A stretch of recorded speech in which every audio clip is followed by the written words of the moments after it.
আরুষকে club থেকে ধরে আনা হয়েছে থানায়। আপাতত জেলের ভিতরে সে এবং আবির ব্যতীত কেউ নেই। বাকি পুলিশদের বাইরে বের করে দিয়েছে আবির আরুষকে মন মতো পিটাবে বলে।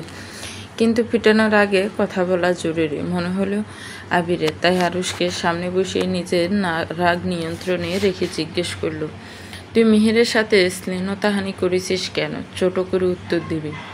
আমার শখ হয়েছে, তাই ইচ্ছে ছিল আরো অনেক লোক জড়ো না হলে করতাম। তোর মেহের আমাকে চ্যালেঞ্জ করেছিল, রেপ করে দেখাতে বলেছিল। কিচ্ছু করতাম না, ছেড়ে দিতাম যদি না আজ আমায় চড় মারত। খুব দেমাগুর, এই দেমাগ না ভেঙে আমিও ছাড়ছি না। কথা শেষ হওয়ার সঙ্গে সঙ্গে আরুষের জাকড়া চুল মুঠোয় টেনে ধরে আবির হুঙ্কার দিয়ে বলে, বারবার তোকে আমি ছেড়ে দিব না শুয়োরের বাচ্চা। ওয়ার্নিং দেওয়া সত্ত্বেও মেহুকে ধরেছিস, তোর এই হাত এই ঠোঁট আমি কেটে রেখে দেব। আমি কে জানা আছে অফিসার, চাকরিটা করার ইচ্ছা আছে তো? আবির উত্তর দেওয়ার ক্ষমতা হারায়, শরীর ক্যাপচারে কুদে নিজেকে সামলানোর প্রচেষ্টা বিতে যাচ্ছে না। হ্যাঁ, টিপটিজিংয়ের কেস, নয়তো এতক্ষণ গুলি করে মেরে দিত আরুষকে। তারপর লোহার রড দিয়ে কয়েকটা বাড়ি মারে সে আরুষের শরীরে। আরুষ এমন ভাব করে যেন একটা আঘাতও তাকে ব্যথা দিতে পারছে না। ইচ্ছে মতো আরুষকে পেটায় আবির। এরই মাঝে উপস্থিত হয় লয়ার, জামিনের কাগজপত্র সহ। অনিচ্ছা থাকা সত্ত্বেও আরুষকে ছাড়তে বাধ্য হয় আবির। যাওয়ার সময় আরুষ শীতল চাহনি নিক্ষেপ করে হেসে কেবল এই হাসির পেছনে পিস্তল রহস্য লুকিয়ে রয়। আরুষকে চড় মারার পুরো ভিডিও ক্লিপ ভাইরাল করেছে কেউ একজন। 7 ঘন্টায় 43,000 ভিউ এসেছে, যার মধ্যে বেশিরভাগ হাহা। সকলের সম্মুখে কাহানি করায় সদ্য আসল প্রাপ্ত। থানা থেকে এসে হসপিটালে যেতে হয়েছিল আরুষের। খুব কায়দা করে আবির তাকে মেরেছে। শরীরে কোথাও কাটেনি, চুলেও নেই, মারের দাগ পর্যন্ত নেই, অথচ বিষম ব্যথা মাংসের ভিতর পুষিয়ে দিতে সক্ষম। পায়ে প্লাস্টার মতো ব্যান্ডেজ করে গোটা কয়েক পাওয়ারফুল পেন কিলার ইঞ্জেকশন নিয়ে ফ্রিতে অশ্রাব্য গালিগালি করতে করতে আরুষ বেরিয়ে যায় গোডাউনের উদ্দেশ্যে। কে না চাকরতুল্য লোকদের সময় দেয় আধা ঘন্টা। আধা ঘন্টার মধ্যে ভিডিও ভাইরালকারীকে তুলে আনতে না পারলে সবটাকে গুলি করে মারবে বলে জানিয়ে দেয় আরুষ। থতমত মুখে মেহেরের সম্মুখে বসে আছে আবির। গায়ে তার পুলিশের খাকি ইউনিফর্ম তখনও জড়ানো। মেহেরের চোখ দুটো ফুলে টইটুম্বুর। অনেকক্ষণ ধরে কেঁদেছে বোঝা যাচ্ছে। সারা মুখ ফাংশুটে প্যাকাশে। এতটা বিষণ্ণ হতে কখনো দেখা যায়নি মেহেরকে। নিয়তি কত কিনেই দেখায়, তাহলে বলছো লম্পটটায় ভয়ে আমাকে এখন পালিয়ে বেড়াতে হবে? আমার কোনো অপরাধ না থাকা সত্ত্বেও আমাকে লুকিয়ে বসে থাকতে হবে? তুমি না আইনজীবী, একজন রক্ষক হয়ে কাপুরুষের মতো কথা কেন বলছো ভাইয়া? আবির তপ্ত নিঃশ্বাস ফেলে বলে, দুনিয়ায় কি রংরূপ মেয়েরা যতটা চেনে তার চেয়ে শতগুণ বেশি জানে একজন ছেলে। মেয়েরা সবচেয়ে বেশি অসহায় মেহু, তুই ধারণা করতে পারবি না সারা বিশ্বে রোজ কত হাজার মেয়ে কত বড় বড় অন্যায়ের সম্মুখীন হচ্ছে। মেয়েদের সবচেয়ে উইক পয়েন্ট তাদের সম্মান, এটারই সুযোগ নেই অহরহ জানোয়ার। ছেলেটা ভয়ঙ্কর মেহু, ওকে এত মারলাম তবুও ধুমল না, শুধু হাসলো। ওর হাসি আমার আতঙ্কের কারণ মেহু। যদি না ওর কোনো পার্মানেন্ট ব্যবস্থা করতে পারি, তুই প্লিজ মামা বাড়ি থেকে যা, ওখানে তুই সেফ থাকবি। আমি কথা দিচ্ছি 1 সপ্তাহের মধ্যে কিছু করে এই দিকটা মিটিয়ে নেব। প্লিজ কথা শোন পাখি। কিন্তু মা ভাই, আমি না থাকলে ওদের ক্ষতি করে দেয় যদি? সিভিলে পুলিশ থাকবে, তুই ভাবিস না এদিকটা আমি দেখব। তুই শুধু রাজি হয়ে যা। মেহের ফস করে দীর্ঘশ্বাস পেলে নিষ্ক্রিয় কণ্ঠে ছোট্ট করে জবাব দেয়, আবির হাত বোলায় মেহেরের মাথায়। মেহেরের জন্য ভয়, না জানি মেয়েটার কোনো ক্ষতি না হয়ে যায়। অন্যদিকে হতাশ মেহেরের। দেশের আইন কানুনের প্রতি আস্থা উঠে গেছে। ক্ষমতাশীলদের বিরুদ্ধে অন্যায়ের প্রতিবাদ করাও বুঝি দোষের।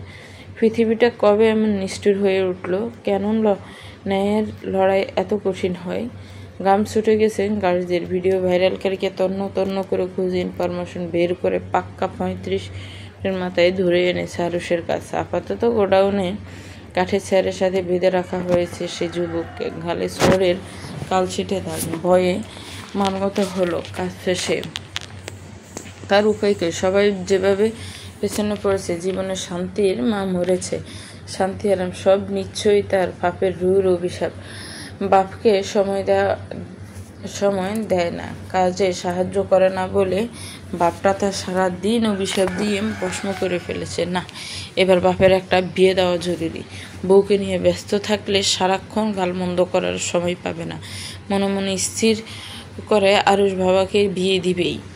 ভাবনার মাঝে সিগারেট ফুরিয়ে গিয়েছে আরুষের। টি টেবিল থেকে বিয়ারের বোতল নিয়ে 2টো গ্লাস ঢেলে নেছে। আপনারা ভাবছেন হয়তো গোডাউন টেবিল এলো কোথা থেকে। আশ্চর্য হলো সত্য, আরুষের গোডাউন, বিছানা, সুন্দর বাথরুম সহ যাবতীয় আসবাবপত্র রাখা থাকে। কখন কি প্রয়োজন হয় বলা যায় না। আরুষ সব কিছু যোগান দিয়ে রেখেছে। এখানে আরও আছে নানান প্রকারের অস্ত্রশস্ত্র। যখন যেটা প্রয়োজন পড়ে ব্যবহার করার সুবিধার্থে রাখা হয়। ফিনফিন নীরবতা বিরাজ করছে গোডাউনে। সেই নীরবতায় বাটা ফেলে সর্বপ্রথম মুখ খোলা আরুষের শান্ত চাহনি নিক্ষেপ করে একটা গ্লাস উক্ত যুবকের দিকে এগিয়ে দিতে দিতে গার্ডসদের বলল, খুলে দে ওরে। 1 সেকেন্ড সময় নষ্ট না করে খুলে দেওয়া হলো ছেলেটিকে। আরুষ গ্লাস খানা ছেলেটির সামনে ধরে বলে, নে শেষবার খেয়ে নে, খেতে খেতে আমরা কথা বলি। ছেলেটি অবাক হয়ে সেই রয়ে আরুষের মুখ পানে। ধরে কেউ যে ড্রিঙ্ক সফর করতে পারে ধারণা ছিল না একেবারে। আরুষ পুনরায় বলে, মেজাজ ঠিক রাখছি, আমার খেপাস না।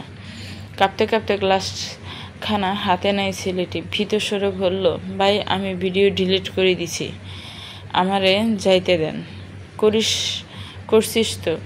ধরে মার দেওয়ার পর তুই বেটা সাহসীর বাচ্চা। আই লাইক ইউ ইয়ার। আর আরুষ যাকে লাইক করে তাকে সারা জীবন কাছে রেখে দেয়। তুই এই মেয়ে হলি না কেন রে বেটা? মেয়ে হলে ভালো তোরই হতো, বউ বানিয়ে আজীবন রেখে দিতাম। আরুষের কথার ছিঁড়ি শুনে ছেলেটি ভেবেছে খেয়ে যে কত বড় লুচ্চা হলে আর একটা ছেলেকে বলে মেয়ে হয়ে যেতে। যুবকটিকে ড্যাব করে তাকিয়ে থাকতে দেখে আরুষ আরও বলে, তোর হাতে মেয়ে আছে? সরি মেয়ে না, হট মহিলা আছে। বয়স 40-45-এর মধ্যে হলে চলবে। আমার বাপের বিয়ে দিব। ভাব জলদি। ভেবে মহিলা করতে পারলে তুই মুক্তি পাবি, নয়তো আমার প্রেস্টিজ খাওয়ার অপরাধে তোকে আমি খেয়ে ফেলবো রে বেটা। ন্যাংটা করে সেই ভিডিও ভাইরাল করব। এবারের ভিউ হবে 10 মিলিয়ন প্লাস, ট্রাস্ট মি। ভয়ে ডুব গেলে ছেলেটি দর করে গামছে। বজ্জাত নেতার খপ্পরে পড়ে জীবন সম্মান সব বোধ হয় আজ খুইয়ে দিবে। বসে কি আর মহিলা খুঁজে পাওয়া যায়? মহিলার সাথে নাকি আবার হট লাগবে। এখন হট মহিলা কোথায় পাবে বেচারা? তাছাড়া নিজের বুড়ো দামড়া ছেলে কখনো বাপের বিয়ে দিতে চায়? কি আসছো জুন মাদ একটা। প্রায় 30 মিনিট পর এলো। ছেলেটি কোনো মহিলার খোঁজ দূরে থাক, মায়ের নামও ভুলে বসেছে। কিরে বেটা, পেলি না মহিলা? তোর জন্যই আমার বাপের বিয়ে আটকে আছে। ঘুমোলে ভাল লাগতো শালা, তোর চক্করে ঘুমাতেও পারছি না। তুই যে আমায় এত অশান্তি দিচ্ছিস, তোকে কি শাস্তি দিলে আমি শান্তি পাবো বল? মাথা ব্যথা করছে। মাথা ব্যথা করলে আমি নিজেকে কন্ট্রোল করতে পারি না, বুঝলি? লাশ ফেলে দিতে ইচ্ছে করে। তুই যে আমায় ফেন দিচ্ছিস তারপর ভালো হবে না রে বেটা। তোর লাশ ফেলতে গিয়েও খিটখিল বাঁধবে। তুই জিনিসটাই দেখি চলতি ফিরতি ঝামেলা। আয়েশা খন্দকার, আপনার আব্বার জন্য সুইট পেল হবে ভাই, আমারে ছেড়ে দেন প্লিজ। আরও সন্দেহ করেছিল তার বিরুদ্ধে কলকাঠি নাড়ার জন্য দুনিয়ায় একজন মানুষই সর্বক্ষণ তটস্থ। তাই মহিলার নাম শুনে আরও সবাক হলো না, এক ফোঁটা আবার খুশিও হলো না। মস্তিষ্কে স্তূপীর তো ছাপ পড়ল তার।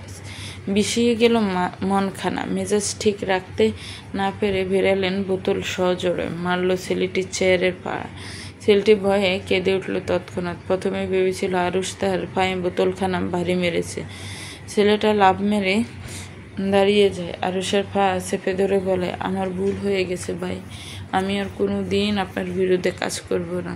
দয়া করে আপনার হয়ে কাজ করব, প্লিজ ভাইয়া, আমাকে মাইরেন না। উপায় না পেয়ে কাজটা করেছি। টাকার খুব দরকার ছিল, আমার মা ভাই বোনের খরচ চালাতে। আমি আরও হাতের ইশারায় ছেলেটিকে থামতে বলে জিজ্ঞেস করে, তোর দুঃখের কথা শুনে ইমোশনাল করিস না।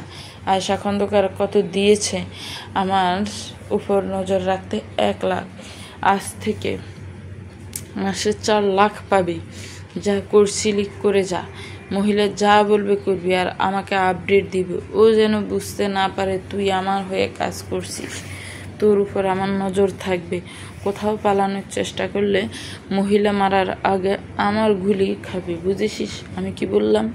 জি ভাই, যা কাজে লেগে পড়। আরও শোন, আমার বাপের জন্য সুন্দরী মহিলার সন্ধান করবি, শহরের সবচেয়ে সুন্দরী মহিলা চাই। এখন যা। ছেলেটি হাঁপ ছেড়ে বাঁচল যেন। বন্দি পাখি যেমন খাঁচামুক্ত হয়ে প্রাণ ভরে শ্বাস নেয়, ঠিক তেমনভাবে নিঃশ্বাস নিয়ে বেরিয়ে গেল গোডাউন থেকে। নিরেট মরছিস? ভীষণ আশ্চর্যময় প্রশ্ন ঘুরপাক খাচ্ছে। নেতা কি পাগল হয়ে গেছে? বাপের বিয়ে কি সত্যিই দিবে আরুষ? বুড়ো বয়সে কি তার বাপের আবার বিয়ে করার শখ হয়েছে নাকি? হ্যাঁ, হতে পারে। এসব বড় লোকদের ব্যাপার স্যাপার বোঝা দেয়, এদের জন্যই সবই সম্ভব। ভাবতে ভাবতে ছেলেটি আবারও লম্বা নিঃশ্বাস নেয়। মনে মনে সৃষ্টিকর্তার নিকট কৃতজ্ঞতা প্রকাশ করে এই যাত্রায় তাকে বাঁচিয়ে দেওয়া। গোডাউনের ছোট্ট কামরায় সিঙ্গেল বেডে শুয়ে পড়েছে আরুষ। জ্বর গায়ে বেশিক্ষণ বসে থাকতে পারছিল না। যতই পাথরের মতো চলুক না কেন, ভিতরে তো সেও মানুষ, রক্ত মাংস তারও আছে। কাছে ওষুধ নেই বলে খাওয়া হলো না ওষুধ। মাথা যন্ত্রণায় পেটে ব্যথা যাচ্ছে, না ঘুমালেই নেই। মাথা চেপে ধরে চোখ বুজার সঙ্গে সঙ্গে মেহেরের রক্তিম চোখ জোড়া ভেসে ওঠে উত্তল মহলে। টনটন করে কথা বলার স্বর ভেজে ওঠে কানে। আরও বাসার সকালের থাপ্পড়ের দৃশ্য। 5 ফুটের পুচকে মেয়ে আরুষ শেখের গায়ে হাত তোলার স্পর্ধা রাখে, তার সাথে চোখ গিয়ে কথা বলে। মনেই হলে শরীরের রক্ত খলবল করে আরুষের। মেয়েটা একেবারে তার ফিমেল ভার্সন যেন। ঠিক এই একটা কারণে আরুষের চোখের বিশ্বে ধন্ত কেবল আরুষের থাকবে, রাগ ক্ষোভ সব থাকবে তার বৈশিষ্ট্য। মেয়ে মানুষ হয়ে কেন সে আরুষকে কপি করবে? How dare she! না, রাগ হচ্ছে, জ্বর শরীরে রাগে উত্তপ্ত করছে তাকে দ্বিগুণ হারে। কিন্তু এখন যে রাগ করলে চলবে না। অসহনীয় মাথা ব্যথা নিয়ে আর কিচ্ছু ভাবতে পারবে না আরুষ, কিচ্ছু না। চোখ বুজে ঘুমানোর চেষ্টা করছে আরুষ। ঝড়ের ঘরে ভিড় করে কঠিন স্বরে বলে, আমি আসবো মেহেরজান, তোমার চ্যাপ্টার ক্লোজ করতে খুব শীঘ্রই আসবো। মধ্যরাতের ট্রেন ছুটছে চট্টগ্রামের উদ্দেশ্যে। সন্ধ্যা 7টার ট্রেনে মেহের ও আবির ঢাকায় এসে পৌঁছেছে রাত 9:10টায়। আত্মীয়ের বাড়িতে ঘন্টা 2 বিশ্রাম নিয়ে 12টার ট্রেনে চেপে পাড়ি দিচ্ছে সীতাকুণ্ডে। সেখানে মেহেরের বড় মামার বাড়ি। এমনিতে মেহেরকে গোষ্ঠীর সবাই ভীষণ ভালোবাসলেও বাবা মারা যাওয়ার পর থেকে সবার ভালোবাসার মাত্রা দৃঢ় হয়েছে। এতিম বলে বোধ হয় অতিশয় স্নেহের সবাই বাবার অভাবখানা পূরণ করে দিতে চায়। কিন্তু এবার কি পৃথিবীর কোনো কিছুতে বুঝবে? আগামীকাল শুক্রবার বাবার কবর জিয়ারত করতে যায় মেয়েটা। প্রতি সপ্তাহে শুক্রবারে নিজে হাতে রান্না করে রাস্তার পথ শিশুদের ভালো মন্দ খাওয়ার সামর্থ্য অনুযায়ী। কাল যাওয়া হবে না বাবার কাছে, খাওয়ানোও হবে না বাচ্চাদের। ভীষণ মন খারাপ করেছে মেহেরের। বাবার কথা বড্ড মনে পড়ছে, বুকের ভিতরটা হুহু করে কাঁদছে।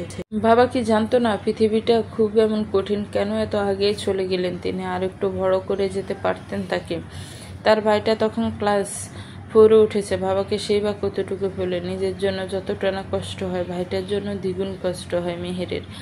সে কখনোই পারেনি তার ভাইয়ের প্রতি বাবার অভাব খুশি দিতে। টিউশনি করে কতটুকু আর দিতে পারে। নিশ্চয়ই ছেলেটার মন খারাপ হয়, ভাবে। মনে দেখেছে ছোট্ট মাহি হঠাৎ একদিন বড়দের মতো বুঝদার হয়ে উঠেছে। তার কাছে নিজে থেকে আবদার করা ছেড়ে দিয়েছে। বোনের অপারগতা হয়তো মাহি বুঝে নিয়েছে এটুকু বয়সে, কিন্তু ভাইটা এত ছোট বয়সে বড় হয়ে যায় তো মেহেরের। বাবার মতো করে মা ভাইকে আগলে রাখার কত চেষ্টা, কিন্তু পারে কই? বিশাল দেহের শীতল ছায়া শেকড় দিয়ে আগলে রাখা বটগাছ পেরিয়ে একবার বাবাই হয়। আর কেউ কখনো পারে না বাবাদের স্থান নিতে, কখনোই না। জানালায় চেয়ে থাকতে থাকতে মেহেরের চোখ ভিজে গিয়েছে কখন যেন। পাশের সিটে আবির ঘুমে টুলছে, আবার ঘুমাচ্ছে না।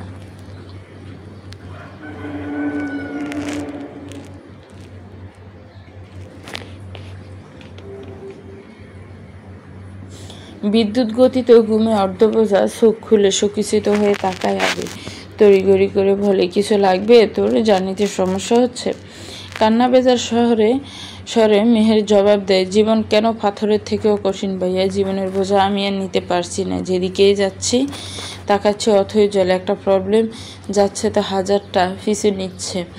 যে প্রবলেম ফেস করতে জানে না প্রবলেম কেন তাকে চেপে ধরে বারবার। একদিকে মাহির টেনশন, অন্যদিকে ওই ছেলেটা। আর কত দিন পালিয়ে বেড়াবো বলো? এর চেয়ে ভালো আমি মরে যাই, সব প্রবলেম সলভ হয়ে যাবে। আমার মধ্যে আর সহ্য শক্তি নেই, আমি আর পারি না ভাইয়া।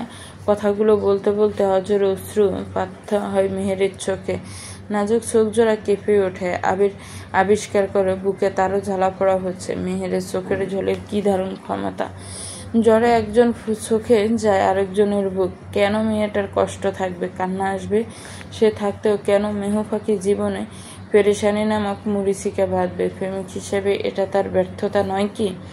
মেহেরের গাল দুটো মুছে দিয়ে আবির তাকে আলতো করে বুকে চেপে ধরল। মাথায় হাত বুলাতে বুলাতে আদরের সুরে বলল, আল্লাহ পাপ দিবে মেহু। ছি, এসব বলতে হয় না। জীবন হলো আল্লাহর দান, বুঝলি? তুই নিজেই না বলিস আমাদের জীবন হয় মিঠাইয়ের মতো। কেন পরিস্থিতি স্থায়ী নয়? অস্থায়ী মুহূর্তগুলোকে এনজয় করতে পারলেই জীবন সুন্দর। আমি আম্মু আছি না খালামণি মাহিকে দেখার জন্য? তুই তোর লাইফে ফোকাস কর পাখি। তোর না খুব শখ শহরের সবচেয়ে বড় হবে, বাচ্চাদের, গরিব মানুষদের ফ্রিতে খাওয়াবি, বিদেশি সব আইটেম নিয়ে বিশাল রেস্তোরাঁ খুলবি। নতুন রান্নাবান্না শেখা হয়েছে? আমাকে কিছুই রেঁধে খাওয়াস নেই দেনি। রেস্তোরাঁ খুলতে অনেক টাকার প্রয়োজন ভাইয়া। এত টাকা আমি কোনো দিনেই জমাতে পারবো না। সব স্বপ্ন পূরণ হওয়ার নয়, কিছু স্বপ্ন নিফথিলিনের মতো বাষ্পে উড়ে যাওয়ার জন্য হয়। মায়ের খাবি আমার হাতে। মনের জোর থাকলে সব মুশকিল আসান। তুই মামির কাছে গিয়ে রোজ নতুন নতুন ডিশ করবি আর মামা মামিকে টেস্ট করবে, সময় কাটবে, মনও ভালো হবে। কারণ আমাদের মেহু রানীর মতো রান্না করতে ভালো লাগে। মেহেরের কৃতজ্ঞতা ছায়ানুপূর্ণ দেখতে থাকে আবিরের অমায়িক হাসি। সারাদিনের ক্লান্তি দূর হয়ে যায়। এই মানুষটা তার কাজিন কম বেস্ট ফ্রেন্ড বেশি, এমন কোনো কথা নেই যা আবিরের সাথে শেয়ার করে না মেহের। মানুষটা এত ভালো, চোখে অশ্রু জ্বলে আসে পুনরায়। আবিরকে জড়িয়ে ধরে নাক টেনে টেনে কথা ছুড়ে মেহের, তুমি না থাকলে আমার কি হতো ভাইয়া? তুমি আমার লাইফের সবচেয়ে ভালো বন্ধু, সবচেয়ে কাছে আমার আপনজন। আমাদের মধ্যে আন্ডারস্ট্যান্ডিং কত ভালো। আচ্ছা, তোমার বউ যদি আমাদের বন্ডিং দেখে হিংসা করে কিংবা রাগ করে, তখন কি তুমি বউয়ের মন রাখতে বদলে যাবে ভাইয়া? আমাদের স্ট্রং বন্ডিং কি ভেঙে যাবে? তুই আমাকেই বিয়ে করে ফেল মেহু, আমাদের বন্ডিং আজমের জন্য টিকে থাকবে। না কেউ হিংসা করবে আর না হারিয়ে ফেলার বই থাকবে। হাজব্যান্ড ওয়াইফের মতো বন্ডিং পৃথিবীর আর কয়টা হয়? কথাগুলো বলতে খুব ইচ্ছে করছিল, কিন্তু সব ইচ্ছাকে প্রাধান্য দেওয়া কি যায়? আবিরের মনের কথা মনেই চাপা রইল। দীর্ঘ নিঃশ্বাস নির্গত করে মেহেরি চুলবিলি কেটে বলল, আমি বিয়ে করব না। না থাকবে বউ, না থাকবে তোর চিন্তা। খুশি? বললেই হলো। তোমার মনে মনে নিশ্চয়ই মেয়ে ঠিক করে আছে। একদিন ফট করে দেখবো তুমি বউ নিয়ে হাজির হয়েছ, তখন কি আর আমাকে ভালোবাসবে? আমার সব ভালোবাসা শুধু তোর জন্য পাগলি। সময় হোক, দেখা যাবে। সময় গড়া কিংবা ভাগ্য সহায় না হোক, আমার সব ভালোবাসা শুধু তোর নামে লেখা থাকবে মেহু পাখি। হয়তো তুই আমার বউ হবি, নয়তো দুনিয়ার কেউ না। তোকে আমার করে না পেলে আক্ষেপ করব না। তোর নামের কষ্ট ফুঁসে তোর স্মৃতি আঁকড়ে ধরে মাটিতে দিয়ে দেবে সারা জীবন। তুই কোনো দিন জানবি কিনা এই অদম তোকে কতটা ভালোবাসে গোপনে। সকালে সীতাকুণ্ড পৌঁছে বিকেলে ট্রেনে আবির বাড়ি ফিরে আসে। একদিনে ছুটি নিয়েছিল। এসপি হলেও থানার বহু দায়িত্ব কর্তব্য তার উপর বর্তায়। সেসব অবহেলা করে বেতন কোনো বিদায় আবির 5টা পুলিশের মতো না, নিষ্ঠার সহিত চাকরি করে বর্তমানে এত বড় পদে আছে। সৃষ্টিকর্তার খুশি মতো চললে, সৎ উপার্জন করলে স্বয়ং আল্লাহ তাআলা উন্নতি শিখরে পৌঁছে দেন মনুষ্য জাতিকে। আবি চলে আসার পর দিন মেহের কান্নার সরঞ্জাম কিনতে বাজারে আসে আর ফিরতে পারে না। আরুষের লোকেরা সীতাকুণ্ড থেকে কিডন্যাপ করে তুলে নিয়ে যায় মেহেরকে। বর্তমান অতীতের খারাপ স্মৃতিগুলো মনে করে মেহেরের মন বিষিয়ে উঠেছে ঘেন্নায়। জীবনের অভিজ্ঞতা সবচেয়ে বেশি ঘেন্না সে আরুষকে করেছে, অথচ পোড়া নিয়তি সে তাকে মেহেরের স্বামী বানিয়ে তার সাথে জুড়ে দিল। ওই ছেলেটার অশুভ নোংরা স্পর্শ মেহেরের সারা শরীর জুড়ে লিপটে আছে। হাসপাতাল থেকে আসা আছে নিয়ে গোটা 15 দিন নিঃসিদ্ধান্তবদ্ধ পরিকর মেহের আরুষের বাড়িতে ফিরে এসেছে। এখন সে পুরোপুরি সুস্থ। আরুষের বাবা খুদ কাজের লোক নিয়োজিত করে মেহেরের যাবতীয় যন্ত্রআত্তি করেছেন। নিজের ছেলেকে এক ফোঁটা বিশ্বাস করেন না বলে এই কদিন আরুষকে ঘেঁষতে দেননি অসুস্থ মেয়ের কাছে, যদি না আবার কোনো ক্ষতি করে মাসুম মেয়েটার। অবশ্য আরুষ নিজেও মেহেরের কাছে আসার চেষ্টা করেনি। মেহের কেমন আছো খোঁজ করেনি, বরঞ্চ তার এ বাড়িতে থাকা নিয়ে ঘোর আপত্তি জানিয়েছে। কিন্তু তার বাবাও যে কম যেদি নন, যেমন বাপ তেমন ছেলে। গত 15 দিনে মানসিকভাবে শারীরিকভাবে বিধ্বস্ত মেহের সম্পূর্ণ সুস্থ হয়ে উঠেছে। শরীরের আঁচড়ের দাগগুলো প্রায় মিশে গিয়েছে চামড়ার সহিত। ঠোঁটের কাটা ক্ষতও শুকিয়ে গিয়েছে মলমের বদলতে। তাতেই বা কি, শরীরের সক্ষম শারীরিক ব্যথা মানসিক চেয়ে নগণ্য। পৃথিবীর কোনো মলম কি পারবে মেহেরের ভেতরের ক্ষত সারিয়ে দিতে, আর আগের সুন্দর স্বাভাবিক জীবন ফিরিয়ে দিতে? আরুষের দেওয়া সকল কলঙ্ক মিটিয়ে পারবে না, কেউ তা পারবে না। ঠোঁট চেপে ধরে নিঃশেষ চোখের পানি ফেলে মেহের খুব অসহায় লাগে নিজেকে। আর তার আজকাল এসেছিল আরুষের ধ্বংস করতে, কিন্তু ভাজে ছেলেটার সামনে যাওয়ার আগে সে ভেঙে পড়েছে। ঘৃণায় চোখ মুখ খিসে আসে বারবার। এত তীব্র ঘৃণার সহিত আরুষের সামনে ধারণা কি সহজ হবে? তার জন্য পারবে নিজেকে শক্ত রেখে আরুষকে কঠোর শাস্তি দিতে? একা মেহেরি কি করে সাহায্য করবে? তার জন্য আরুষের গার্ডিয়ানের সাহায্য প্রয়োজন। কিন্তু নিজের সন্তানের বিরুদ্ধে গিয়ে কে তার জীবন যুদ্ধের সহায়ক হবে? বিনা প্রায়শ্চিত্তে মাঠে নেমে কী লাভ? সামনের শত্রুপক্ষ চেয়ে অনেক বেশি ক্ষমতাবান। নানান চিন্তায় দিশেহারা হয়ে ওঠে মেয়েটা। প্রেশার নেমে আসে সত্যরগড়, অস্থির হয়ে ওঠে, ঘেমিয়ে একাকার হয় মুহূর্তের মধ্যে। লম্বা লম্বা শ্বাস টেনে নিজেকে সামলাতে ব্যর্থ হয়ে একসময় বুক ভেঙেছিল। প্রচণ্ড ব্যথার সৃষ্টি হয়ে মেহেরের। এমন তো অবস্থায় আগমন ঘটে রুহুল শেখের। কক্ষে প্রবেশ করে মেহেরের অস্থিরতা ব্রু কুচকাল। বিষয়টি জানতে প্রশ্ন করেন মেহেরকে, তোমার কি শরীর খারাপ লাগছে মা? মেহের কথা বলার ক্ষমতা হারিয়েছে। পলক কণ্ঠস্বর হতে চাপা আর্তনাদের ক্লেশ ব্যতীত আর কোনো শব্দ শোনা যাচ্ছে না। বুকে হাত রেখে চোখ মুখ খিসে ধরে চোখের কোটর বেয়ে গড়িয়ে পড়ে এক ফোঁটা অশ্রু।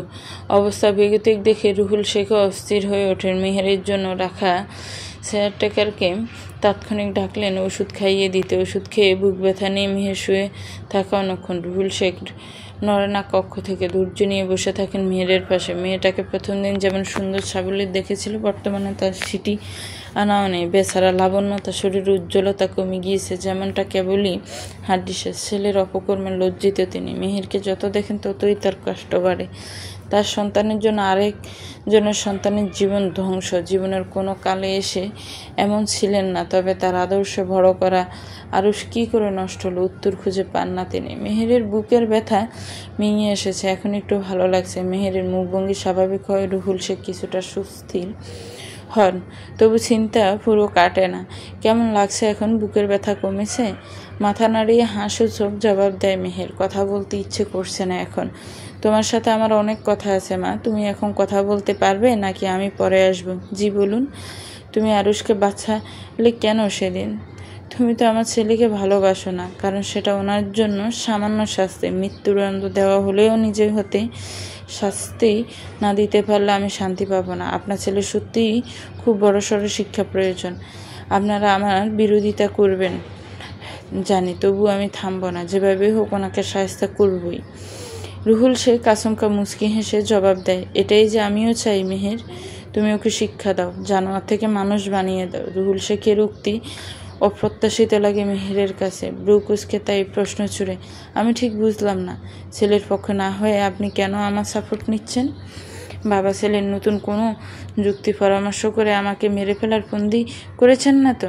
জেনে রাখুন, তবে আমি জীবিত না পারলেও মৃত আত্মা হয়ে প্রতিশোধ নেব। কেউ আমাকে আটকাতে পারবেন না। তোমাকে কেউ আটকাতে পারবেও না মা। কি শাস্তি ভেবে রেখেছ আমার কুলাঙ্গারের জন্য? বলো দেখি। আমার উপর বিশ্বাস রাখতে পারো, আমি খুব ভালো অ্যাডভাইজার। সবাই শোনেন, নিজের সন্তান বাদ দিয়ে। ওনার শেষ বাক্যটি হতাশ শোনায় বড্ড। মেহেরের আরুষের বাবার এতটা সহজ আচরণকে বিশ্বাস করে নিশ্চিত হতে পারে না, তাই ব্রু বেঁকিয়ে তাকিয়ে থাকে ফেলফেলি। মেয়েটার ভেতর ঘরে চলা দ্বিধাদ্বন্দ্ব রুহুল শেখ বুঝে নিলেন। আশ্বাস দিয়ে বললেন, আহা বলো, আমি সত্যি সত্যি তোমার সাথ দেব মা। মাথায় আসছে না, একবার ইচ্ছে করছে খুন করে ফেলতে, আবার সেটাও ইচ্ছে করছে না। আপনার ছেলেকে মারলে আমার হাত নোংরা হবে, তার সাথে আরও পীড়াদায়ক হওয়া উচিত, কিন্তু কিভাবে সম্ভব বুঝতে পারছি না। আরুষকে ভালোর পথে ফিরিয়ে আনো মেহের মা। বিবেকের দায় পৃথিবীর সর্বশ্রেষ্ঠ আদালত। নিজের বিবেকের সামনে অনুতপ্ত হওয়ার মতো কঠিন শাস্তি আমি মনে করি দুটো হয় না। আরুষকে বুঝাও, চোখে আঙ্গুল দিয়ে উপলব্ধি করার সে একটা অন্ধকার প্রাণ। গোটাটাই অন্যায়, খুব ভুল। আল্লাহর ভয়ভীতি ওর মধ্যে প্রবেশ করা, পাপ পুণ্যের তফাৎ বুঝা। এরপর আলুস যে পরিমাণ অনুতপ্ত হয়ে কষ্ট পাবে তা আর অন্য কোনো কিছু দিতে পারবে না। আপনি কি চান? আমার মনে হচ্ছে আপনার কোনো উদ্দেশ্য আছে। মানুষ মানেই উদ্দেশ্য মেহের। আমার ছেলেকে ভালো করে দাও। তোমার ভেতরের আগুনই আরুষের আগুনকে নেভাতে পারে, লোহায় লোহায় কাটে। আমি ওর বাবা, চাইলেও সন্তানের কাছে কঠোর হতে পারি না। অবাধ্য মায়াবোধ আশকারা দেয় বারবার। আমি যা পারিনি তা তুমি পারবে। আমার ছেলেকে ভালোর পথে ফিরিয়ে আনো মা। আমি যেন আমার সন্তানের জন্য গর্ববোধ করি। ওর স্বভাব চরিত্র সংশোধন করে দাও। বৃদ্ধ বাবা কি করে নিজের ছেলের অন্ধকার ভবিষ্যৎ দেখে চোখ বুঝবো? এই আগুনের গলা দুনিয়ায় রেখে গিয়ে আমি যে আখিরাতে শান্তি পাবো না। বাইরের মেয়েকে আমি নিজের সন্তানের থেকেও বেশি ভরসা করছেন।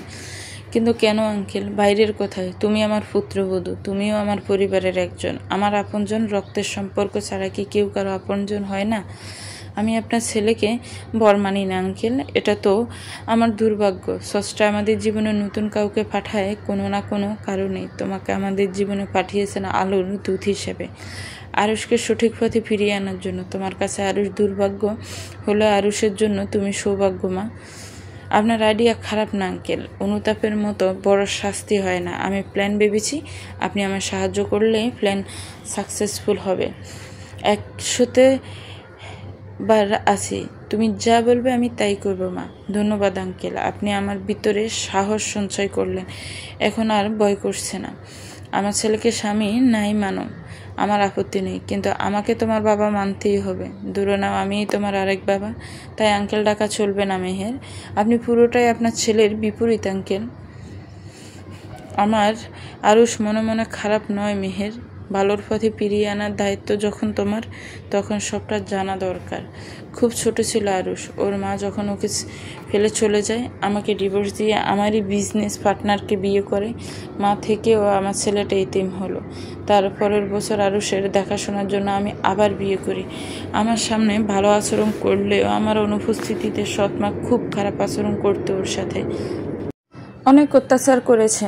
আমার আরুষটাকে 5টা বছর মেন্টাল ট্রমায় চলে গিয়েছিল। একদিন সব সীমা লঙ্ঘন করে আমার দ্বিতীয় স্ত্রী আরুষের গায়ে হাত তোলে। আমার সামনে মাথা ঠিক রাখতে পারেনি, তাকে ডিভোর্স দিয়ে বের করে দিই বাড়ি থেকে। মাতৃ স্নেহকে আমার ছেলে বুঝলই না কখনো। আমিও সময় দিতে পারিনি। ব্যবসার কাজে বাইরে থাকতে থাকতে ছেলে, তারপর থেকে ধীরে ধীরে আরুষ বদলানো খারাপ সঙ্গে পড়ে। টের পেলাম খুব দেরিতে। তখন আরুষ কলেজে পড়েছে। একদিন জানতে পারি ও ড্রাগস এডিক্টেড। তারপর এডিকশনের মাত্রা অনেক দূর গড়িয়ে গিয়েছিল। 6 মাস রিহ্যাবে রাখলাম। ড্রাগ এডিকশন ছাড়লেও নেশা ছাড়াতে পারিনি। ততদিনে হাতের বাইরে চলে গেছে সবটা। এভাবে একদিন জানলাম মেয়ের নেশাও ধরেছে আমার ছেলে। কত চেষ্টা করেছি, হলো না। বুঝলাম আমি আপনার কথা রাখতে প্রস্তুত, তবে আমার কথা আপনাকে রাখতে হবে আঙ্কেল। আপনি সহায়তা না করলে আমার পক্ষে একা কিছুই করা সম্ভব হবে না। আমি সব করতে রাজি, তুমি যা বলবে তাই হবে মা। মেহের জবাবে সন্তোষ প্রকাশ করে মুচকি হাসে। মনে অসংখ্য চিন্তা ভাবনা, কিছুটা ভয়, কিছুটা সন্তোষ, কিছু আশা ও খানিক শঙ্কা মিশে মিশ্র অনুভূতি নিরেট মস্তিষ্কে নিদারুণ প্রভাবিত করছে। দেখা যাক না বাজে ছেলেটাকে কতখানি বদলানো যায়। মধ্য দুপুর রুটির মতো গোল গোল বিছানার মাঝখানে খালি গায়ে এলোমেলো অবস্থায় শুয়ে আছে আরুষ। বেডসাইড টেবিলের বড় বড় দুটো ব্যান্ডি রাখা। গভীর রাত পর্যন্ত নেশা করে পড়ে আছে এভাবে। মেজাজ ঠিক না থাকায় মেয়েদের সাথে আগের মতো মেলামেশা হয়ে ওঠে না ইদানিং। সুতরাং প্রায়শ ড্রাঙ্ক থাকে আরুষ। অবাধ জীবনকে তাকে শাসনে রাখার মানুষ নেই বললেই চলে। যে সময়ের বাবার কড়া শাসনের প্রয়োজন ছিল, সে সময় বাবা কাছেও ঘেঁষতে পারেনি। ছেলের জন্য উজ্জ্বল ভবিষ্যৎ গড়তে তিনি এতই মরিয়া হয়ে উঠেছিলেন যে ছেলের বর্তমান সম্বন্ধে খোঁজ না হয়ে ওঠেনি। তবে বাবাকে এসবের জন্য আরুষ দোষারোপ করে না। সব দোষ তার কলঙ্কিনী মায়ের। এই যে আরুষের এলোমেলো ধ্বংসাত্মক জীবনের জন্যই সবটা দায়ী তার মা, একমাত্র তার মা। ঘরে প্রবেশ করতে মেহেরে নিজেকে দারুণভাবে ঠান্ডা রেখে শান্ত স্বরে ডাক দেয় সে আরুষকে। এই যে স্বামী, উঠুন। ঘুমে বিভোর আরুষের কান পর্যন্ত পৌঁছালো না এই ডাক। ফলশ্রুতিতে সে জবাব দিল না। মেহের বেজায় বিরক্ত হল। বিরক্তি নিয়ে ছাপিয়ে কুচকে গেল নাক কপাল। গম্ভীর চোখে আরুষের শুয়ে থাকা থুম করে বাথরুম থেকে মগ ভর্তি পানি নিয়ে মুখে মারলো আরুষের। ব্যাস লাফ মেরে উঠে বসে এদিকে ওদিক তাকালো মুখ ফেলে। ছেলেটা মেহেরকে দেখেই বর করে 100 লক্ষ ভাসিয়ে সুরে বলে, তুমি কি করছো এখানে? আমার ওপর পানি দিয়েছ কেন? আপনার ঘুম ভাঙতে পতি? হোয়াইট ইজ পতি? বলতে বলতে মেহেরের দিকে মনোযোগী দৃষ্টি ফেলল আরুষ। দেখলো মেহেরের পরনে মসৃণ সিল্কের লাল শাড়ি, নাকে এক টুকরো তারার ন্যায় চকচকে নাকফুল আটা, 2 হাত সাজানো সোনার ভালায়। আজ নববধূর মতো সেজেছে যেন মেয়েটা। শরীর থেকে আশ্চর্য কোনো সৌন্দর্যর ছটা উপচে পড়ছে। দেখতে আহামরি কিছু না হয়েও আজ মেয়েটা পুরি ঠেকছে। লাল রঙের রাঙা বউ লাগছে। ইস কি সুন্দর একখানা লাল পরি। পতি অর্থ স্বামী, সম্মান করে পতি ডাকা যায়। স্বামী উঠুন, আপনার সাথে আমার কাজ আছে। বেবা শেখা খায় আরুষ। মেহেরের এত রসভরা সম্বোধন কদাপি আশা করে না সে। এর মধ্যে কিছু একটা মতলবটা আছে। ব্রু কুচকে গম্ভীর স্বরে প্রশ্ন ছুড়ে আরুষ, রেস্ট হাউজে কি জন্য এসেছো তুমি? এখানে পুঁতে রেখে দিলেও কিন্তু ভাবা তোমার খোঁজ পাবে না। Get out. আইছে।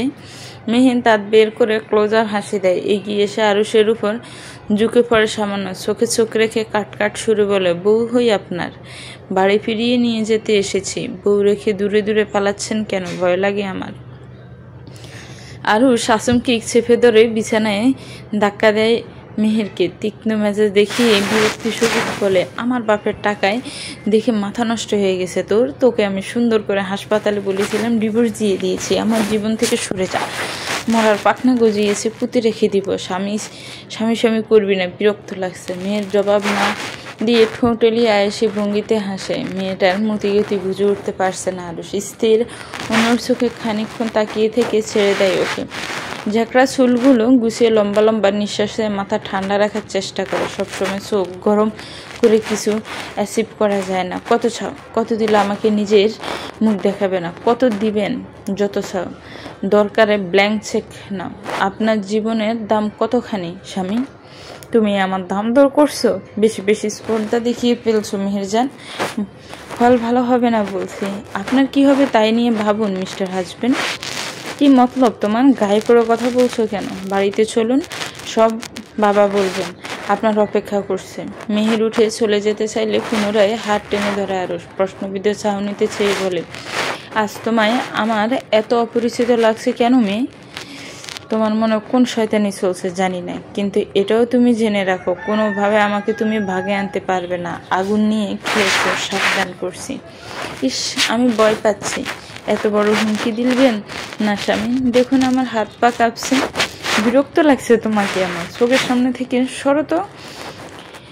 আপনি আগুন, আমিও কি? একসাথে পড়বো, একসাথে নিঃশেষ হব। আপনার নাম চিহ্নিত করে তবেই আমি থামবো। বিশ্বাস করুন, নিঃস্ব মেহের পৃথিবীর কোনো কিছুকে আর ভয় পায় না। এবার ভয় আপনি পাবেন। জ্বালিয়ে দিব, পুড়িয়ে মারব। বুকের জ্বালা কত প্রকার হয় দেখিয়ে দিয়ে তবেই আমি যাব। মানসিকভাবে প্রস্তুত হয়ে নিন। উল্টো কাউন্টডাউন শুরু হয়ে গেছে। লম্বা ডায়লগ, ভয় পেলাম না। এখনো সময় চলে যায়নি স্বামী। Wait and C. মেহের বেরিয়ে গেল ঘর থেকে। বেরিয়ে গিয়ে পুনরায় দরজায় উঠে দিয়ে বলল, বাবা বলেছেন আমার সাথে এক্ষুনি না গেলে জোরপূর্বক গার্ডস দিয়ে তুলে নিয়ে যেতে। আপনি কোনটা ভালো মনে করেছেন? এটুকু বলে মেহের আর দাঁড়ালো না। আরুষ খোকরা সাপের মতো ফসফস শব্দ করে নিঃশ্বাস ছাড়ল। নিজের রাগ বিরক্ত নিয়ন্ত্রণ করতে হাত মুষ্টিবদ্ধ করলো কতকবার। চোখের সামনে হাতের খুলে রাখা টি শার্ট খুঁজে চটজলদি গায়ে জড়িয়ে বেরিয়ে পড়লো। কেন যেন মনে হচ্ছে তার মির্জাফর বাপ কোনো না কোনো জাল পেতে ফেলেছে তাকে ডুবানোর জন্য। নিজের বাপ তাতে কি? এক ফোঁটা বিশ্বাস নেই মির্জাফর বাপটাকে তার। সারাদিন ছেলেটার শান্তি নষ্ট করতে পেছনে পড়ে থাকে। সাথে জুটে মেহের নামক আপদ। গলা টিপে মেরে ফেলতে পারলে শান্তি লাগবে, কিন্তু বাপের জ্বালায় তাও পারছে না আরুষ। কোন কুক্ষণে বেদ্যপ মেয়েকে বিয়ে করে ঘাড়ে চাপানোর বোকা বুদ্ধি দিয়েছিল অদম মস্তিষ্ক কে জানে। মেয়েটা ভাড়াবাড়ি করছে। বাড়িটা কোন লেভেলে পৌঁছেছে জানতেই বাবার কাছে যাবে আরুষ। অতঃপর পরিস্থিতি বুঝে মেহেরকে সরিয়ে দিয়ে যেভাবে হোক বেদ্যপ মেয়ের পার্মানেন্ট ব্যবস্থা না করলেই নয়। দ্রুত রেডি হয়ে আরুষ মেহেরের সাথে নিজ বাড়ির উদ্দেশ্যে রওনা দেয়। রাস্তায় দুজনের সাথে টু শব্দ করেও কথা বলে না, মনের আক্রোশে উভয়কে ইগনোর করে, চোখ তুলে একে অপরের দিকে তাকায় না পর্যন্ত। কতই না ঘৃণা তাদের মধ্যে, কতই না দূরত্ব নামক বিশাল দেওয়াল। এই দেওয়াল ভেঙে কি কখনো কাছে আসা হবে দুজনে? আগুনে আগুনে ভাব হবে কি? বৃষ্টির ফানি কিংবা শরতের মনোরম বর্ষণ হয়ে উঠবে কি আরুষ মেহেরের সংসার? কে জানে কি লেখা নিয়তির পাতায় একেবারে নিঃস্ব। শেখ মনসুনে পৌঁছে আরুষ আজ বাবার মুখোমুখি হয়েছে 15 দিন পর। এতদিন রুহুল শেখ যে একেবারে ছেলের খোঁজ নেয়নি, বাড়ি ফিরতে বলেননি তা কিন্তু নয়। বহুবার কল করে আরুষকে বাড়িতে ডেকেছিলেন তিনি, কিন্তু ওই যে আরুষ বিস্তৃত জেদের অধিকারী। ভালো কথা এই ছেলে শুনলে তো। মেহেরের এই বাড়িতে থাকা অবস্থায় সেই ফিরবে না বলে স্পষ্ট জানিয়েছিল। অসহায় রুহুল শেখ আরুষের অকাট্য জেদের কাছে পারবেন না জানতেন বলেই ওকে আর ঘটেনি। আজ সকালে মেহেরের সাথে পরামর্শ করে বেয়ারা ছেলেকে ভালো করার কঠিন পরিকল্পনা করেছেন। পরিকল্পনা বাস্তবায়িত হলেই বাঁচেন তিনি। ডেকেছ কেন? জলদি বলো, আমার দম বন্ধ লাগছে, বের হব। 2 মিনিট হয়নি এসেছ, এতেই দম বন্ধ লাগছে? আশ্চর্য! এর মানে কি? আমার বাড়িটা কি তোমার কাছে জেলখানা? আরুষ, জেলখানা নয়, আশ্রয়স্থল। রাস্তার মানুষদের শেল্টার দেওয়া পাবলিক সার্ভিস হাউস। এই ধরনের সার্ভিস হাউসে আমার দম বন্ধ লাগে বাবা। পরিবেশ দূষিত, বাতাসের ছোটলোক গন্ধ, ঠিক করে নিঃশ্বাস নিতে পারি না। আরুষের কটাক্ষজনিত কথায় কপালে বাজ পড়ল রুহুল শেখের। কথাগুলো যে মেহেরকে ইঙ্গিতে বলেছে সেটা দুধের শিশুও ধরে ফেলবে নিঃসংকোচে। নিজের বউকে কতখানি অসম্মান করলে এমনভাবে কটূক্তি করা যায় তার পরিমাপ করতে অক্ষম হয় আরুষের বাবা। বরাবরের মতো আরও একটিবার লজ্জিত হন। লজ্জায় চোখ নামিয়ে নিয়ে মেহেরের ফানে অসহায় মুখে তাকান তিনি। মেহের এখানে দাঁড়ানো, ফলে আরুষের সব ইঙ্গিতবাচক উক্তি মেহের শুনছে, উপলব্ধি করেছে। কিন্তু আশ্চর্যের বিষয়, মেয়ের ডোন্ট কেয়ার ভাবে দাঁড়িয়ে রয়েছে। তার খারাপ লেগেছে বা মন খারাপ হয়েছে এমনটা মনেই হচ্ছে না। মেয়েটাও শুনেও কেন কাঙ্ক্ষিত প্রতিক্রিয়া দিচ্ছে না জানার আগ্রহ দিশেহারা হয়ে উঠলেন রুহুল শেখ। মেহেরের দিক থেকে চোখ সরিয়ে আরুষের দিকে দৃষ্টি নিক্ষেপ করলেন। অবশ্যই সেটি ছিল রাগের রক্তলাল চাহনি। নিজের বউকে সম্মান করতে হয়, তাও জানো না? স্কাউন্ডেল! ও নয়, তুমি নিজেই একজন ছোট লোক। আফসোস, কাগজে কলমে শিক্ষিত হয়েছে, শুধু সত্যিকারের শিক্ষা তুমি নিতে পারোনি। এতদিন জানতাম আমি তোমার নষ্ট ছেলে, এখন আবার অশিক্ষিত হয়ে গেলাম। তা আমাকে অশিক্ষিত সার্টিফিকেট কি এই মেয়েটা দিয়েছে, নাকি তুমি দিয়েছ? বিদ্রুপের সুরে বলল আরুষ। তুমি কতখানি নিচ আমি আজও জেনে উঠতে পারিনি আরুষ। বড্ড লজ্জা করে আমার তোমাকে জন্ম দিয়ে। তোমার মা আমার জীবনে কতটা না দুর্ভোগ এনেছিল, ক্ষত বিক্ষত করেছিল। তুমি তার 4 গুণ বিধ্বংসী হয়ে আমায় ক্ষত বিক্ষত করছো প্রতিনিয়ত। আমার কি খুব দোষ ছিল বাবা? আর কিভাবে আগলে রাখার বিনিময়ে তুমি আমাকে একটু শান্তি দিবে? কথাগুলো বেশ আবেগপ্রবণ হয়ে বললেন রুহুল শেখ। চোখগুলো অশ্রুজলে টলমল করছে। বয়সের ভারের পাশাপাশি চিন্তার বোঝা বইতে বইতে বৃদ্ধ হওয়ার বয়স না হয়েও চুলগুলো পাক ধরেছেও না। শরীরে বাসা বেঁধেছে কঠিন এক রোগ, সে খোঁজ আরুষ রাখে না। অভিমান তিনি বলতেও পারেন না। তার হাতে বেশি সময় নেই। বেঁচে থাকতে থাকতে ছেলেকে ভালো মানুষ রূপে দেখতে চাওয়া কি খুব বেশি অন্যায় তার? রুহুল শেখের আবেগ আপ্লুত অবস্থা দেখে মেয়ের খারাপ লাগছে খুব। ইচ্ছে করছে বেয়ারা ছেলেটাকে যাবজ্জীবন রিমান্ডে নিয়ে সবসময় খুন করে ফেলতে। কেমন সন্তান সে, বাবার কষ্ট বুঝে না। সারাদিন লোকটা কাতরাচ্ছে, তবু পাথর লোক একটু মায়া দেখায় না। আরুষ কি সত্যি ওনার নিজের সন্তান? সন্দেহ হচ্ছে মেহেরের। বাবা, আমি সত্যি তোমার ছেলে কিনা তা নিয়ে আমারও সন্দেহ কম নেই। তোমাকে পই করে বলেছি ডিএনএ টেস্ট করতে। হয়তো আমি তোমার নিজের সন্তান না, তাই তোমায় অশান্তি দিচ্ছি, হতেই পারে। মেহের অবাক হয়ে চেয়ে আছে আরুষের মুখ পানে। কেমন ছেলে হলে বৃদ্ধ বাবার কাঁদো চেহারা দেখে দয়া মায়া করে না? রুহুল শেখের চোখ দুটো ছলছল করছে। যে কোনো মুহূর্তে পানি জড়বে বোধ হয়। মেহের তড়িগড়ি করে রুহুল শেখকে হাতের কাছে এগিয়ে দেয় পানি খেয়ে রুহুল শেখ শান্ত হন, নিজের ভারাক্রান্ত আবেগকে নিয়ন্ত্রণে আনতে সক্ষম হয়ে চোখ মুখ নিয়ে আসেন সিরেসান আভিজাত্যপূর্ণ গাম্ভীর্য। সময়ের দাম তোমার নাই থাকতে পারে, কিন্তু আমার আছে। বেশি সময় নেব না। যা বলি স্পষ্ট করে শোনো। আমি একবার বলাও যা, হাজারবার বলাও তা। তুমি যদি মনে করো আমাকে কোনোভাবে কনভিন্স করে ফেলবে, তাহলে এইটা তোমার বোকামি হবে। মিঠুন চক্রবর্তীর মতো ডায়লগ দিচ্ছ কেন? দেখো বাবা, তোমার কোনো সুচিত্রা সেন বা ঋতুপর্ণা নেই, তাই মিঠুন না সেজে কথা 2 মাইল না পেঁচিয়ে স্ট্রিক্টলি বলো কি বলতে চাও। আমার যাবতীয় সম্পত্তি মেহেরের নামে লিখে দিয়েছি। আজ এই মুহূর্ত থেকে তোমার এই বাড়ির বাইরে যাওয়া বন্ধ। মেহেরের কথায় তুমি উঠবে বসবে।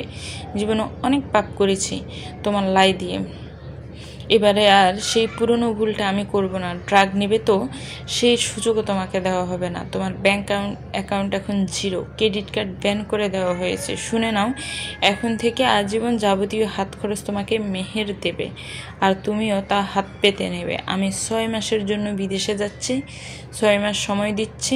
ভালো হয়ে যাও, সভ্য বইয়ের থেকে সহবত শেখো। তুমি আমার নিজের সন্তান হলেও এবারে আর মাপ পাবে না। ফিরে এসে তোমায় আমি নষ্ট আরুষ রূপে যদি দেখি, খোদার কসম ভুলে যাব তুমি আমার নিজের সন্তান। পুলিশে নয়, তোমাকে আমি যাবজ্জীবন রিহ্যাবে রেখে পচিয়ে মারব। বাপের ভালো রূপ বহুদিন দেখেছো বেটা, ভেবো না বাপ অপদার্থ। তোমাকে শিক্ষা দিতে আমার হাত একটু কাঁপবে না আরুষ। রুহুল শেখের কণ্ঠস্বর ভীষণ কঠিন শোনালো। জীবনে কোনোদিন বাবা এই টোনে কথা বলেছে কিনা মনে পড়ছে না আরুষের। অবাক হতে না চাইলেও বাবার প্রত্যেকটা কথা আরুষের জন্য ছিল অ্যাটম বোমের সমান। অবাক না হয়েও আর পারল না সে। কপালে পড়ল গভীর চিন্তার ছাপ। বাবার মুখের দিকে থতমত মুখে তাকিয়ে থাকলো অনেকক্ষণ। বুঝলো বাবা মজা করছে না। মির্জাফর বলতে বলতে শেষ পর্যন্ত বাবা মির্জাফরি করেই বসল। শেষ সালে নবাবকে বেছে দিল ইংরেজ কন্যার কাছে, পরিয়ে দিল পরাধীনতার শিকল। হাই কপাল, এই কোন দুর্ভোগ! তোমাকে শিওর বেডে কালো জাদু করেছে বাবা। তুমি আমার সাথে কবিরাজের কাছে চলো তো, নিম পাতা দিয়ে ঝাড়ফুঁক করলে সব সেরে যাবে। পাজলামো করবে না, খবরদার বেয়াদব ছেলে। কালো জাদু তোমাকে করা হবে, ভালো কথায় কাজ না হলে। পাজলামো তুমি করছো বাবা। 2 দিনের রাস্তার মেয়েকে সম্পত্তি লিখে দিয়েছো, বুঝতে পারছো মস্করা কোন লেভেলে চলে গেছে? ও তোমার 14 পুরুষের কেউ হয়? আর এর কি যোগ্যতা আছে আমাকে কন্ট্রোল করার? আমিই বা কেন এই মেয়ের ইশারায় চলবো? নেভার। সেসব তোমার বাবার বিষয়, আমার নয়। মেহের দেখে নেবে। আরুষ চুপচাপ কথাগুলো শুনলেও শেষ পর্যন্ত চুপ থাকতে পারল না। কালো চোখ মুখ রাগে নীলছে কালো বর্ণ ধারণ করলো মুহূর্তের মধ্যে। টি টেবিলে সাজিয়ে রাখা নান্দনিক ফুলের ভাব বিকট শব্দে এক আছড়ে ভেঙে ফেলল। রুহুল শেখ আরুষের হাইপার রিয়াকশন দেখে বেশ মজা পেলেন। মিটমিট করে হাসলেনও ছেলের আড়ালে। গাম্ভীর্যের বলিরেখা ঠাই ঝুলিয়ে রেখে কাজের মেয়েটিকে কি যেন ইশারা করলেন। মেয়েটি তড়িগড়ি করে রুহুল শেখের ঘর থেকে নিয়ে এলেন বড় বড় 2 লাগু। রুহুল শেখ এবার উঠে দাঁড়ালেন। ছেলের মুখে মুখে দাঁড়িয়ে শক্তপোক্ত কণ্ঠে বললেন, তোমার মোবাইল দাও। হাইফার আরুষ ব্রু কুচকালো খানিকটা। তীক্ষ্ণ গলায় প্রশ্ন চলল, আমার মোবাইল দিয়ে তোমার কি কাজ? জানো না ওনার পার্সোনাল জিনিসে হাত দেওয়া ব্যাড ম্যানার্স? তোমার থেকে অন্তত আমার ম্যানার শিখতে হবে না আরুষ। এই নিষ্পাপ মেয়েটাকে যখন তুলে এনেছিলে তোমার ম্যানার লঙ্ঘন হয়নি। বিনা পারমিশনে ওর গায়ে হাত দিয়ে ম্যানার লঙ্ঘন করনি। তোমার মুখে তিনি নীতি কথা মানাচ্ছে না। বলতে বলতে আরুষের ফোন হাত থেকে এক প্রকার ছিনিয়ে নিলেন রুহুল শেখ। পাশে দাঁড়ানো মেহেরকে ইশারায় কাছে ডেকে মেহেরের হাতে আরুষের মোবাইল ফোন ধরিয়ে দিলেন। মসৃণ হেসে বললেন, বেয়ারাটার লাগাম এখন তোমার হাতে মা, যা খুশি করবে, মরে না গেলেই হলো। আমি কোনো গরু ছাগল নই যে তুমি আমার লাগাম অন্যের হাতে দিবে। আটকে রেখে মানসিক টর্চার করার এলিগেশন লিগেলি তোমার নামে আমি কেস করতে পারি বাবা। লিমিট যখন তুমি ক্রস করছো, সো আমি করতে পারি। আফটার অল তোমারই ছেলে আরুষ। রাগে গছে গছে চুপ করো। গরু ছাগলের কোয়ালিটি আছে, জাতের মধ্যে পড়ে, তোমার তাও নেই। গরু ছাগল পরিশ্রম করে ঘাস চিবিয়ে খায়, আর তুমি আমার অন্ন ধ্বংস করো বসে বসে। গরু ছাগলের সাথে নিজের তুলনা দিয়ে দয়া করে অবলা জাতের আর অপমান করো না। কেসের ভয় আমাকে দেখিও না। আর্থিকভাবে তুমি এখন নিঃস্ব, বাইরের দুনিয়া থেকে যোগাযোগ বিচ্ছিন্ন। কি করবে আমার অপদার্থ একটা? পরিবেশ থমথমে, হাওয়া গরম, সিচুয়েশন সিরিয়াস। এত সিরিয়াস সিচুয়েশনে মেহেরের উচিত ছিল সিরিয়াস থাকা, বাবা ছেলের বাক বিদণ্ড হুঁশিয়ার হয়ে শুনে যাওয়া, কিন্তু মেহের তা করলো না বললে খামখা দোষ তার ঘাড়ে চাপানো হয়। আসলে করতে পারলো না বলা যায়। বিনা নিবন্ধনে মেহেরের ভিতর মন হেসে কুটি। মন হাসলে কি সে হাসি চেপে রাখা যায়? মোটেও না। তাই মেহের হেসে ফেললো ফিক করে। হাসি ধরে রাখতে মুখ চেপে দিল, তবু কাজ হলো না। বেচারি হু হু করে হেসে কুটি। তা দেখে আরুষের রাগের উপর হুল কি উগিয়ে পড়ল। খেপে মেহেরের দিকে রুখে যেতে নিলে মেহেরের সামনে ডাল হয়ে দাঁড়ালেন রুহুল শেখ। চোখ গরম করে বললেন, এই ভুল করো না বেটা। আজ থেকে মেহের তোমার অভিভাবক। ভদ্র হয়ে চলো। কথা না চললে শিকলে বেঁধে ঘরে আটকে রাখার অনুমতিও দেওয়া আছে। ডিএনএ টেস্টের দরকার কি? দেখতেই পাচ্ছি তুমি আমার আসল বাপ নও। হলে জীবনেও বেদ্যপ মেয়ের হাতে আমায় তুলে দিতে না। তোমার সব কিছু আত্মসাৎ করে আমাদের রাস্তায় নামাবে বেরি। দেখিনি রাস্তায় আপনি নামবেন থালা হাতে আমার কমান্ডো মান্য করলে। তোকে তো আমি তেড়ে যাই আরুষ মেহেরের দিকে। মেহের সরে না, ভয়ও পায় না। ঠাই মেরুদণ্ড সোজা করে দাঁড়িয়ে রয় আরুষের সম্মুখে। রুহুল শেখের সামনে আরুষ তার গায়ে হাত দিতে পারবে না, বা দিলেও সফল হবে না। মেহের তা খুব ভালো করে জানে। মেহেরের সামনে ডাল হয়ে দাঁড়াবেন থাকেন রুহুল শেখ। কঠিন স্বরে জানায়, ভেবো না আমি থাকবো না বলে মেহেরের গায়ে তুমি হাত দিতে পারবে। ওর জন্য ফুল সিকিউরিটির ব্যবস্থা করে তবেই আমি বাইরে যাচ্ছি বেটা। সাবধানে থেকো। আশা করব তুমি ভালো হয়ে যাবে। মেহের তোমার খেয়াল রাখবে। বাবা, তুমি তোমার সাথে একেও নিয়ে যাও। আইসুয়ের বাবা। মাথা গরম হলে আমার সামনে আপদটাকে ফেলে আমি কিন্তু কুচি করে পদ্মায় ভাসিয়ে দেব। আরুষকে ওর ঘরে আটকে রাখো মঞ্জুর। আমার অবর্তমানে আমার পুত্রবধূ নিরাপত্তার দায়িত্ব তোমার। সাবধান, আমি থাকছি না। শত্রুপক্ষ যেন টের না পায় ওদের ওপর কড়া নজর রাখবে আর আমাকে আপডেট দেবে। বুঝতে পেরেছ? জি স্যার। বিশাল দেহের অধিকারী লোকটি আরুষকে জোরপূর্বক আটকে রাখল কক্ষে। উত্তেজিতা আরুষ রাগে চিৎকার করে বাড়ি মাথায় তুলল তৎক্ষণাৎ। কারো কাছে বিশেষ পাত্তা সে পেল না। কাছের লোকসহ খোদ মেহের রুহুল শেখের বিদায় নিয়ে ব্যস্ত। এক্ষুনি চলে যাবেন তিনি। তাকে বিদায় দেওয়ার প্রস্তুতি চলছে। রুহুল শেখ কেন দেশের বাইরে যাচ্ছেন মেহের ব্যতীত জানে না কেউ। বৃদ্ধ লোকটাকে দেখলে মেহেরের তাকে বাবা মনে হয়। ওনার মধ্যে খুঁজে পান হারিয়ে যাওয়া বাবার নানান বৈশিষ্ট্য। খেয়াল রাখা, মিষ্টি করে কথা বলা, আরও কত কি। কে বলবে লোকটা মেহেরের জীবনের সবচেয়ে বড় শত্রুর বাবা? কি ভীষণ দুর্ভাগা রুহুল শেখ। তার মতে মানুষের সন্তান হিসেবে আরুষ একেবারে অযোগ্য। কে বলবে বেয়ারা ছেলের বাবা এত ভালো হয়, আদর্শবান হয়, মিথ্যের নিকট কঠোর হয়, নিজ ছেলের বিরোধিতা করে। বিষাদর সম্পত্তির মালিক হয়েও কি অমায়িক তার ব্যবহার। সঙ্গে নিরহংকার চরিত্র। অল্প দিনের পরিচয় অদৃশ্য মায়াবোধ জন্মেছে। রুহুল শেখ চলে যাচ্ছেন, এটা মোটেও ওর ভালো লাগছে না, কিন্তু করার কিচ্ছু নেই। সব কিছু আমাদের হাতে থাকে না, ডেস্টিনির কবলে থাকে। গাড়িতে উঠে বসার আগে রুহুল শেখ মেহেরের মাথায় হাত বুলালেন। লম্বা হাসি টেনে বললেন, তোমায় আমি সবচেয়ে বড় দায়িত্ব আমার ছেলেকে দিয়ে যাচ্ছি। রেখে ওকে। ভয় পেও না। ও তোমাকে আক্রমণ করতে চাইলে তুমিও রুখে দাঁড়াবে। যেভাবে পারো বেয়ারাটাকে শুধরাবে। আমি অনেক আশা নিয়ে যাচ্ছি মা। আপনি ভালোই ফিরে আসুন আঙ্কেল। আমার ওপর আস্থা রাখুন। সর্বোচ্চ দিয়ে আমি চেষ্টা করে যাব। নিজের খেয়াল রেখো। আপনিও। আর তাড়াতাড়ি ফিরবেন। অপেক্ষা করব। কেন? মিস করবে আমায়? আমি কে হই যে তুমি আমার অপেক্ষা করবে মা? আমি না তোমার আঙ্কেল? আঙ্কেলের জন্য এত মায়া? সব সম্পর্ক রক্ত দিয়ে গড়ে ওঠে না আঙ্কেল। কিছু সম্পর্কের ভিত্তি হয়ে আন্তরিকতা, স্নেহ, শ্রদ্ধাবোধ। সে জায়গা থেকে আপনি আমার বাবা সমতুল্য। তুমি শুধু আমার মেয়ে সমতুল্য নও, আমার হতাশ জীবনের আশার প্রদীপ। আমার জন্য গোটা একখানা নিয়ামত। আল্লাহ তোমায় হেফাজত করুক মা। আসি। শেষবার মাথা নেড়ে দিয়ে চলে গেলেন রুহুল শেখ এয়ারপোর্টের উদ্দেশ্যে। মেহের কোনো কথা বলতে পারল না, ছলছল চোখে যাওয়ার পানে তাকিয়ে রইল। নাম না জানা কারণে মেহেরের খুব মন খারাপ লাগছে, বুক ফাঁকছে। স্নেহ ছাড়া সেরে যাওয়া গোটা পরিবেশটা অপরিচিত ঠেকছে। পরিবেশের বাতাসে অক্সিজেনের মাত্রা কম কম বোধ করছে।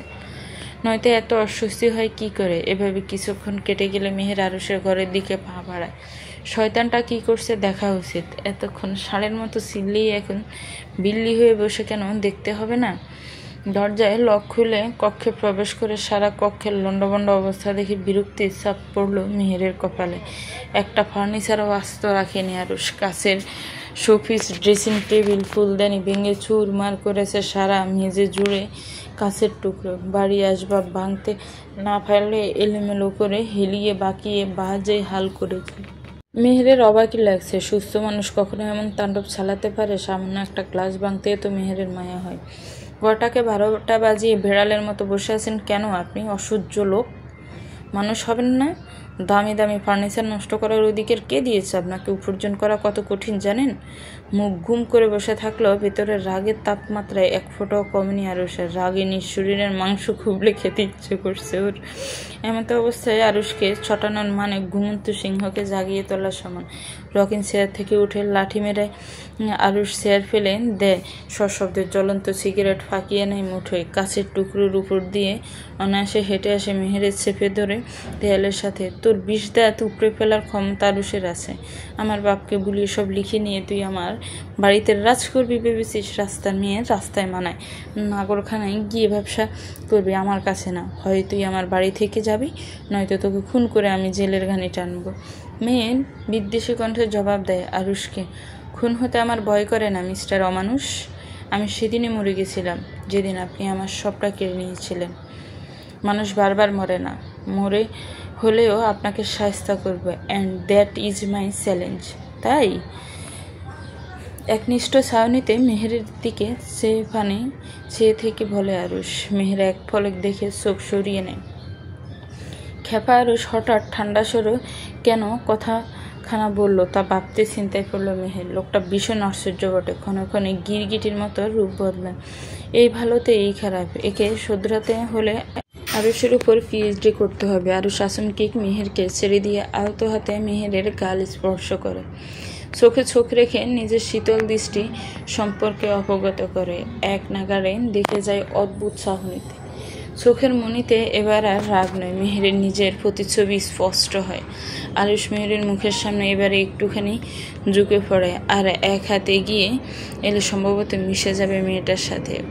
অস্বস্তি হচ্ছে মেয়েটার। কোনো পুরুষের তার কাছে আসা, স্পর্শ করা এ ধরনের কর্মকাণ্ড মেহেরের অভ্যাসে নেই। অগত্যা আরুষের সামনে পড়ে সহ্য করতে হচ্ছে। ভেতরটা অস্বস্তিতে পুরো গেলেও মেহের তা একেবারে প্রকাশ করতে অনিচ্ছুক, কেননা তাতে করে আরুষের দুর্বলতা বুঝে নিয়ে ছড়া হবে। আরুষ মেহেরের উদ্দেশ্য ভীষণ নরম স্বরে বলল, তুমি যতটা জানো আমি তার চেয়েও বেশি নিকৃষ্ট জান। বিলিভ মি, তোমার জীবনের বাকি শান্তিটুকুও শেষ করে দিব। So leave me, get lost from my life right now. Meher তেতে উঠে তাৎক্ষণিক ফুঁসে গিয়ে বলে, নিকৃষ্ট আপনাকে ভালো না করে আমি কোথাও যাচ্ছি না। যা খুশি করুন, ভালো আপনাকে হতেই হবে। মরতে চাও? না, মারতে চাই। আমাকে? হা হা হা, আমাকে মারতে গিয়ে তুমি না মরে যাও। না, আমি মৃত্যুকে ভয় পাই, আর না আপনাকে। আপনার দন্ত, নোংরা মানসিকতা, অমানবিকতার আচরণ সব কিছুকে আমি মারতে চাই, নিঃশেষ করে দিতে চাই, এবং আমি তা করব। তাতে আমার মৃত্যু হলে হোক। তাহলে মরার জন্য রেডি তো? এতটুকু বলে আরুষ হ্যাঁচকা টানে মেহেরকে নিজের বুকে ফেলে দেয়। ঘটনা এত দ্রুত ঘটে যে কিছু বুঝে ওঠে না মেয়েটা। আতঙ্কে ভেজায় ভাবে চুপসে যায়। আরুষ ঠোঁটের কোনো রহস্যময় হাসি ঝুলায়, কানে কানে ফিস ফিস করে বলে, যদিও এক জিনিস আমি 2 বার ছুঁই না, তবুও তোমাকে বারবার ছুঁতে ইচ্ছে করে মেহেরজান। কি আছে তোমার মধ্যে? বজ্রকণ্ঠ জবাব দেয় মেহের, আপনার ধ্বংস।